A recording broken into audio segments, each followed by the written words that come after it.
हे मेरे परमेश्वर, हे मेरे परमेश्वर, तूने मुझे क्यों छोड़ दिया? तू मेरी पुकार से और मेरी सहायता करने से क्यों दूर रहता है? मेरा उद्धार कहाँ है? हे मेरे परमेश्वर, मैं दिन को पुकारता हूँ परंतु तू उत्तर नहीं देता, और रात को भी मैं चुप नहीं रहता, परंतु तू जो इस्राएल की स्तुति के सिंहासन पर विराजमान है, तू तो पवित्र है। हमारे पुरखा तुझी पर भरोसा रखते थे, वे भरोसा रखते थे और तू उन्हें छुड़ाता था। उन्होंने तेरी दुहाई दी और तूने उनको छुड़ाया। वे तुझी पर भरोसा रखते थे और कभी लज्जित ना हुए। आइए हम प्रार्थना में अपने स्वरों को झुकाएं। हमारे सर्वशक्तिमान दयालु अनुग्रहकारी पिता प्रभु जी, आप स्तुति और महिमा के योग्य परमेश्वर हैं, महासामर्थी हैं, राजाओं के राजा, प्रभुओं के प्रभु हैं। हम धन्यवाद करते हैं प्रभु कि आप हमारे लिए इस दुनिया में आए, हमारे गुनाहों की सजा आपने अपने ऊपर ली, आपके मार खाने से हमें चंगाई हुई। धन्यवाद करते हैं कलवरी से बहते हुए लहू की धारा के लिए, जिसने हमारे गुनाह जो बहुत थे धो दिए, और जिसने भी विश्वास किया प्रभु उसने अनंत जीवन को पाया, आपने उसे अपनी संतान होने का अधिकार दिया। धन्यवाद करते हैं प्रभु आज का मुबारक दिन, जब आप उपरोटी कोठी में फंसा के भोज के लिए बैठे अपने चेलों के साथ, और वहीं प्रभु आपने हमें एक नया संस्कार दिया प्रभु भोज का, और आपने प्रभु हमें ये आज्ञा दी कि मेरी यादगारी में ऐसा ही किया करो। हम धन्यवाद करते हैं प्रभु आज की शाम आपके ऊपर भारी दुखों की शाम थी, आपको बहुत कुछ सहना पड़ा, और आपने प्रभु जी अपने जीवन को हमारे लिए देकर हमारे लिए उद्धार का रास्ता खोल दिया। हमारे हृदय धन्यवाद से भरे हैं। अच्छा प्रभु जी, हम आपकी स्तुति में, महिमा में, वचन में बढ़ते हैं और विश्वास से प्रभु जी आपके बदन और आपके लहू में एक होते हैं, तो हमारे गुनाह जो बहुत हैं वो धोए जाए। जब हम आपकी बंदगी कर रहे हैं प्रभु, आप अपनी पवित्र आत्मा से हमें मसा करें। ये शाम प्रभु हमारे लिए आशीष की शाम हो, और जो कोई भी सच्चे मन से प्रभु आपकी हमद सिताइश करता है, प्रार्थना करता है, आपका वचन सुनता है, उस पर मनन करता है, हर एक वो उन आशीषों को पाए जो आप हमें देना चाहते। धन्यवाद करते हैं प्रभु कि आपने हमें मौका दिया, और जब तक हमारे सर आपकी हजूरी में झुके हैं, कोई भी शैतानी सोच ये समय ना चुराए, वरन प्रभु जी ये समय हमारे लिए आशीष का समय है। इस पूरी शाम में प्रभु, आज की पूरी रात में आपके दुखों को स्मरण करते हुए हम हृदय का सच्चा धन्यवाद आपके पवित्र चरणों पर रखें। हम सारा आदर, सारी महिमा आपको देते हैं, और इस विनती को हमारे उद्धारकर्ता प्रभु यीशु मसीह के सामर्थी नाम में होकर मांगते हैं, सुने और ग्रहण करें। आमीन। सुसमाचार का पाठ मुकद्दस मरकुस की इंजील उसका 14 अध्याय पद 22 से लेकर पद 26 तक।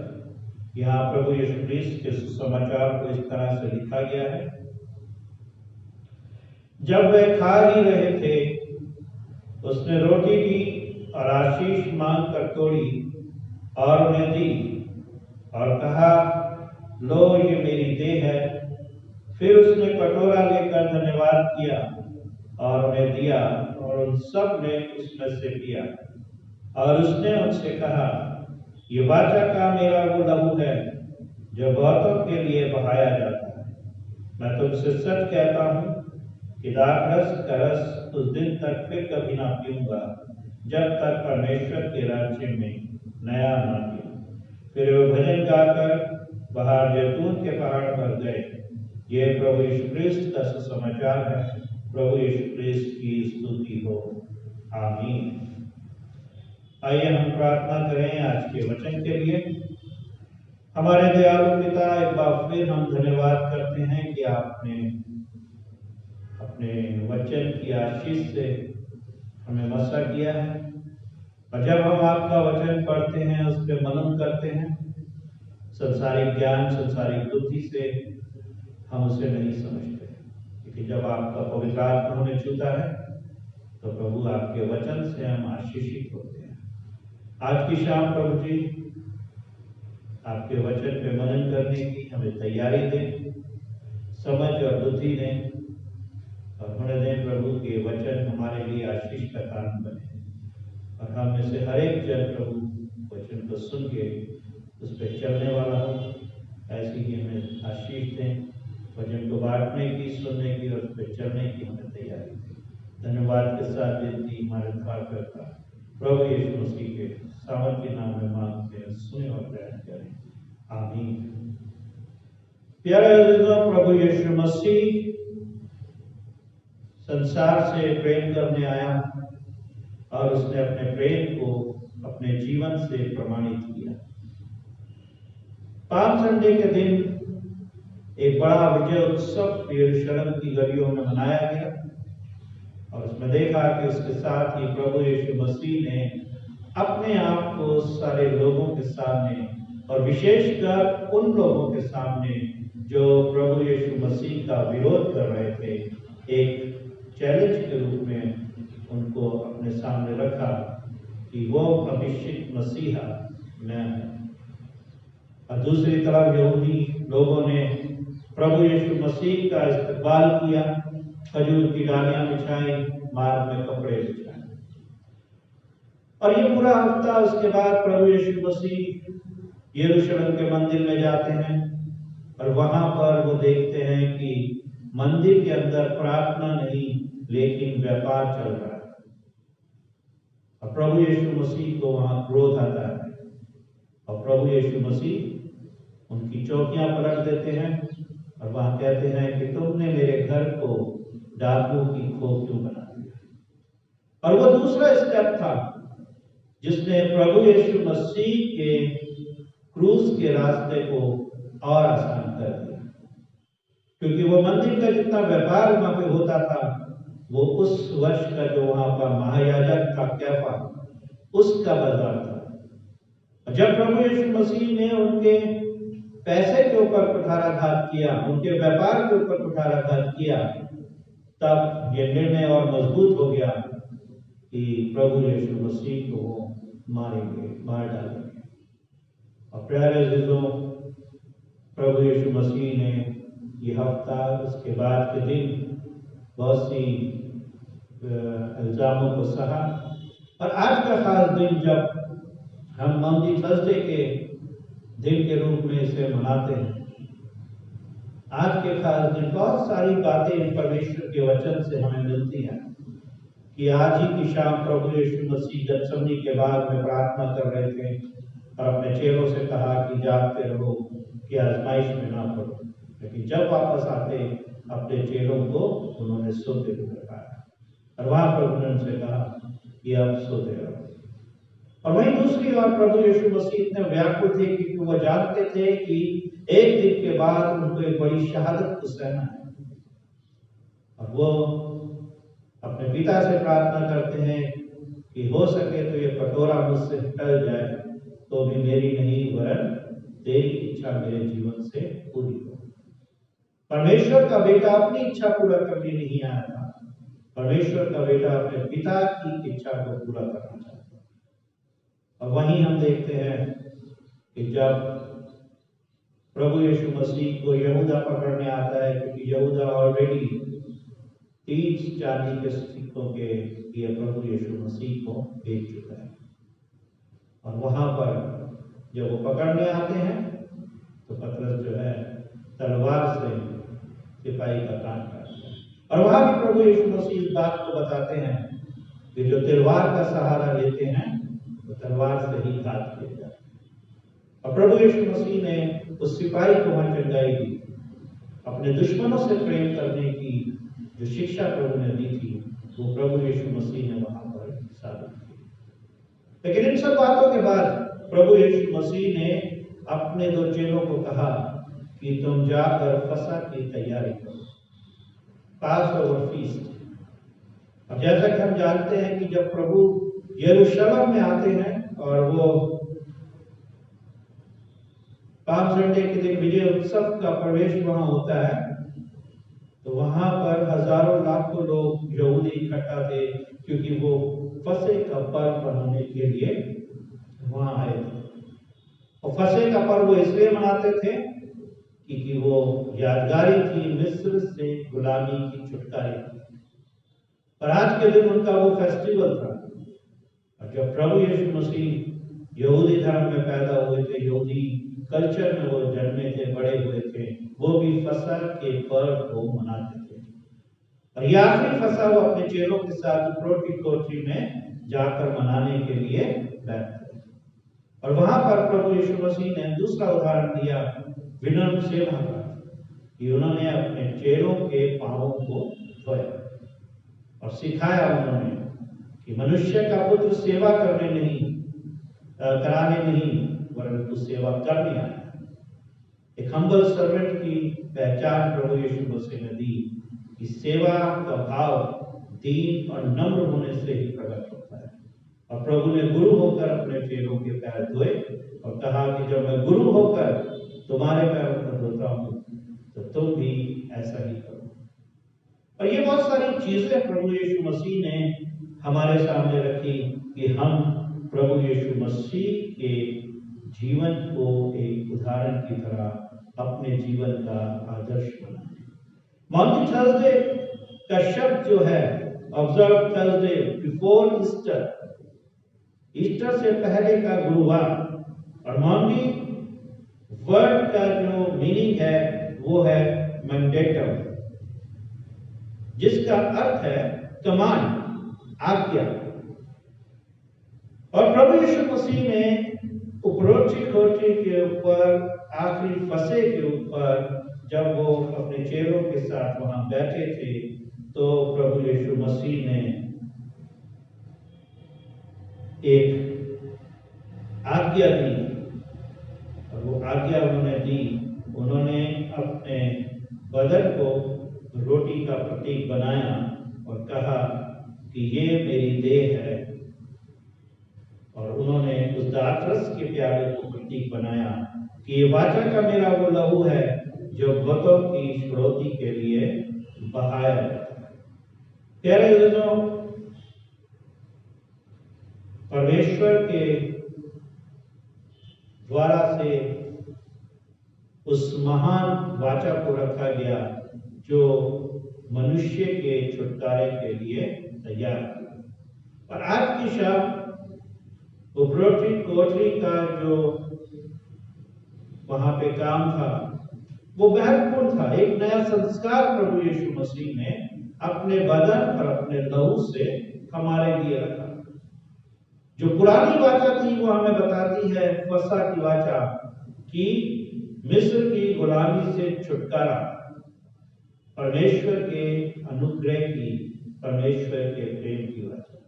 और जो नई वाचा है प्रभु भोज, वो प्रभु के देह और लहू के द्वारा अधर्म और पापों की क्षमा, परमेश्वर के प्रेम की यादगारी।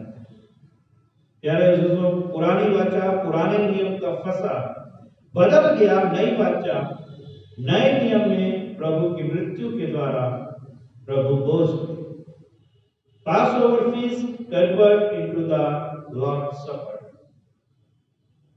पुरानी वाचा पासओवर फीस्ट और नई वाचा मॉन्टी थर्सडे के दिन जो तैयार की गई वो थी प्रभु भोज, लॉर्ड सपर। और इस बात की यादगारी कि प्रभु की मृत्यु और उसके बहाए गए लहू के द्वारा पापों की क्षमा और उद्धार और अनंत जीवन। प्यारे दोस्तों, प्रभु ने इस संस्कार को आज हमें दिया और इसी के साथ साथ ये आज्ञा भी दी कि अपने पड़ोसी से अपने समान प्रेम करो। जैसा तुम चाहते हो कि लोग तुम्हारे साथ करें, तुम भी वैसा पहले उनके साथ करो। प्रभु यीशु मसीह ने सिखाया कि जो दूसरों को क्षमा करता है उसको क्षमा किया जाता है, जो दूसरों से प्यार करना जानता है उससे प्यार किया जाता है। प्रभु यीशु मसीह ने इस आज्ञा को हमारे लिए दिया और पौलुस ने इस बारे में हमें और अच्छी से समझाने की कोशिश की कि पहला कुरिन्थियों 11 और 27 कि अनुचित रीति से ग्रहण करता है वो प्रभु की देह व लहू का अपराधी है। आज प्रभु भोज हमारे लिए एक पवित्र संस्कार है और हम प्रभु का बदन, प्रभु के लहू को पूरे ईमान के साथ ग्रहण करते हैं। लेकिन संत पौलुस क्या कहते हैं कि अनुचित रीति से, यानी कि अगर हम अपने जीवन को बदले बिना, पश्चाताप किए बिना, अंगीकार किए बिना, उन गलतियों की क्षमा मांगे बिना प्रभु की मेज में शरीक होते हैं, तो कहीं ना कहीं हम प्रभु की देह और प्रभु के लहू का अपमान करते हैं। प्यारे संत पौलुस ने कहा कि पापों से अपने मनों को ना फिराना, पश्चाताप ना करना, मन में बैर रखना, झूठ बोलना, हत्या, व्यभिचार, लालच जैसे रोजमर्रा के जीवन में हम काम करते हैं। अगर हम उन कामों को सच्चे मन से कलवरी के क्रूस पे पश्चाताप के द्वारा नहीं चढ़ा रहे और उसके बावजूद हम उसके बदन और उसके लहू को अपने जीवन में ग्रहण करते हैं, तो ये हमारे लिए न्याय के दंड को लाने के लिए हमारे सामने रखा जाएगा। पहला कुरिन्थियों 11 अध्याय की 28 आयत में बताते हैं, पहले मनुष्य अपने आप को जांच ले। अपने आप को जांचने की बात की गई है, लेकिन हम दूसरों को जांचने की कोशिश करते हैं। हम दूसरों में दोष निकालने की कोशिश करते हैं। हम दूसरों की गलतियां देखते हैं, लेकिन हमें अपनी गलतियां, अपने दोष नजर नहीं आते। परमेश्वर का वचन कहता है कि पहले अपनी आंख का तिनका निकाल, तब दूसरे की आंख का गड्ढा दे। क्या तो पहले अपने आप को जांच लो, पहले स्वयं को पश्चाताप के द्वारा प्रभु के लिए तैयार करो। क्षमा के बिना परमेश्वर की मृत्यु के हम जिम्मेदार हैं। अगर हम प्रभु यीशु मसीह के बदन और लहू को यूं ही ले लेते हैं, ट्रेडिशन बना के, रिवाज है, अपने मनों का खतना नहीं करते, बदलते नहीं अपने आप को, अपनी सोच को, तो क्या कहीं ना कहीं हम प्रभु के गुनहगार हैं। जब तक प्रभु न आए उसकी मृत्यु का प्रचार उसकी देह और लहू में शामिल होकर करो, ये हमारी आत्मिक हिस्सेदारी है। Second coming of Jesus Christ से पहले उसकी मृत्यु का प्रचार प्रकट करता है अपनी देह में प्रभु के बदन और प्रभु के लहू को लेके करो। प्यारे दोस्तों, इसके द्वारा से हमें तैयार होने की जरूरत है कि द्वितीय आगमन, जब प्रभु यीशु मसीह का दोबारा आना होगा, क्योंकि मरकुस 14 और 25 हमें इस बात को बताती है कि परमेश्वर के राज्य में नया तुम्हारे साथ ना पीऊं, तब तक नहीं पीऊंगा। परमेश्वर का राज्य स्वर्ग का राज्य, और स्वर्ग का राज्य किसके लिए है? सबसे पहले हमारे लिए, मसीहों के लिए। उसका बलिदान होना, क्रूस पे चढ़ना, उनके लिए है जो उस पर सच्चे मन से विश्वास करते हैं। अगर आज हम प्रभु यीशु मसीह को विश्वास के साथ सच्चे मन से अंगीकार करते हुए ग्रहण करते हैं, तो आज का दिन हमारे लिए ब्लेसिड है, क्योंकि प्रभु ने अपने बदन और अपने लहू से इस नई वाचा को हमारे लिए तैयार किया। पुरानी वाचा जो फसह की वाचा थी, जब पहलौठों का मारा जाना था, प्रभु ने कहा तुम फसह तैयार करो और उसके लहू को अपनी चौखटों पे लगाना, ताकि जब मौत का फरिश्ता वहां से गुजरेगा तो जहां वो लहू लगा है वो उसको पास आउट कर देगा, पास ओवर हो जाएगा, पास ओवर फीस्ट। वहां से फसह चला और यहूदियों ने उस फसह को इतनी शिद्दत के साथ माना कि आज जब यरूशलेम में फसह का पर्व है, एक उत्सव का माहौल बन गया, एक त्योहार बन गया और हर यहूदी उस फसह को बनाने आता है। आज हर मसीह प्रभु यीशु मसीह के बदन और लहू का हिस्सा है, और जब भी प्रभु की देह और लहू में हम एक हों, पूरे ईमान के साथ हों, अपने आप को सरेंडर करते हुए प्रभु के चरणों पर रखें, तभी उसका बदन और उसका लहू हमारे लिए जो है आशीष का कारण है और हमें वो नया जन्म, नया जीवन देता है। यूहन्ना 13:34-35 में मिलता है, एक दूसरे से प्रेम रखो, जैसे मैंने तुमसे प्रेम रखा है वैसा ही तुम भी एक दूसरे से प्रेम रखो। ये आज्ञा प्रभु यीशु मसीह ने हमें दी, एक दूसरे से प्रेम रखो। एक दूसरे से प्रेम का मतलब कि हमें हर एक के साथ प्रेम से व्यवहार करने की जरूरत है। प्रभु ने कहा, जैसे अपने आप से प्यार करते हो वैसे दूसरों से प्यार करो। और सारी आज्ञाओं में महान आज्ञा यही थी, अपने पड़ोसी से अपने समान प्रेम करो। और उसका उदाहरण प्रभु यीशु मसीह ने दिया कि जैसे मैंने तुमसे प्रेम रखा है, कि मैंने प्रेम किया इसलिए तुम्हारे लिए, तुम्हारे गुनाहों की क्षमा के लिए अपना जीवन, अपना सब कुछ मैंने जो है कलवरी क्रूस पे दे दिया। वैसे ही तुम भी एक दूसरे के साथ करो। आज नॉन संडे का जो हमारे लिए मैसेज है या हमारे लिए जो संदेश है वो यही है कि हम अपने आप को जांचें, और दूसरा ये कि हम अपने रिश्तों को, अपने संबंधों को, अपने आपसी मेल मोहब्बत को जांचें और परखें और एक दूसरे की चिंता करें, एक दूसरे को आदर दें, एक दूसरे को आगे बढ़ाएं। यही मसीह की आज्ञा है और यही प्रभु यीशु मसीह ने करके दिखाया और यही प्रभु यीशु मसीह ने इस शाम को किया। प्रभु के फसह से पहले उन्होंने स्वयं अपने चेलों के पैर धो के इस बात को दिखाया कि जैसे मैंने तुम्हारे लिए किया वैसे तुम भी करो। प्यारे अजीजों, मसीह जीवन समर्पण का जीवन है, त्याग का जीवन है, बलिदान का जीवन है, एक दूसरे के लिए सताए जाने का, एक दूसरे के लिए दुख उठाने का जीवन। अगर आज हम ऐसे हैं और इसी भावना को ध्यान में रखते हुए हम उसके बदन और उसके लहू को ईमान से लेते हैं तो यकीनन उसका बदन और उसका लहू हमारे लिए आशीष का कारण है और हमारे बहुत सारे जो गुनाह हैं उनको वो जो है धो देता है। परमेश्वर से पाप के कारण जो संबंध टूटा था, नई वाचा का वो आधार बना। प्रभु यीशु मसीह ने प्रभु बोझ के द्वारा से उस टूटे हुए संबंध को जो परमेश्वर के साथ टूट चुका था पाप के कारण, फिर से जोड़ दिया और प्रभु ने अपने लहू को मेरे और आपके लिए बढ़ा दिया। प्यारे अजीजों, मॉर्निंग थर्सडे हमारे लिए ब्लेसिंग है। प्रभु को याद कीजिए, अपने आप को सच्चे मन से परमेश्वर के सामने अपने हृदय को खोलिए और प्रभु को ईमान से अपने जीवन में व्यक्तिगत तौर पर ग्रहण करें। यही हमारे लिए आशीष का कारण है। प्रभु आप सबको आशीष दे। आमीन। आइए हम प्रार्थना करें। प्रभु जी, हम धन्यवाद करते हैं कि आपने नई वाचा को हमारे लिए तैयार किया, जो आपके बदन, आपके लहू से लिखी गई, और आपने अपने बदन को प्रतीक बनाया कि ये मेरी देह है,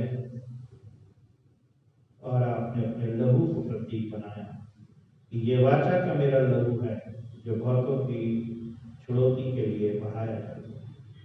प्रभु जी, हम जब भी इस यादगारी में आपकी मेज में शरीक हों, पूरे ईमान के साथ टूटा पश्चातापी मन लेते हुए प्रभु जी आपकी मेज में हम शरीक हो सकें, उतावलेपन में नहीं प्रभु, जल्दबाजी में नहीं, लेकिन सच्चे हृदय का पश्चाताप करते हुए आपके बदन और आपके लहू को ईमान से हम प्रार्थना करते हैं। प्रभु, इस उपरोटी कोठरी के बाद आपको पकड़ लिया गया, आपको दुख दिया गया, कांटों का ताज पहनाया गया, कोड़ों को मारा गया, लेकिन आपने प्रभु हम सब के लिए, संपूर्ण मानवता के लिए कलवरी के क्रूस पे अपने आप को हमारे लिए दे दिया।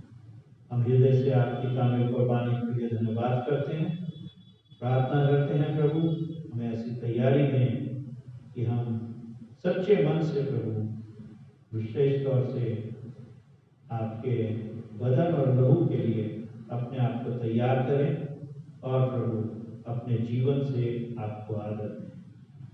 प्रार्थना करते हैं प्रभु कि जब आपके घर से जाते हैं सामर्थ्य हाथों में हमें रखें, हमें तैयारी दें कि हम आपकी इच्छा को जानें और उसे पूरा करें।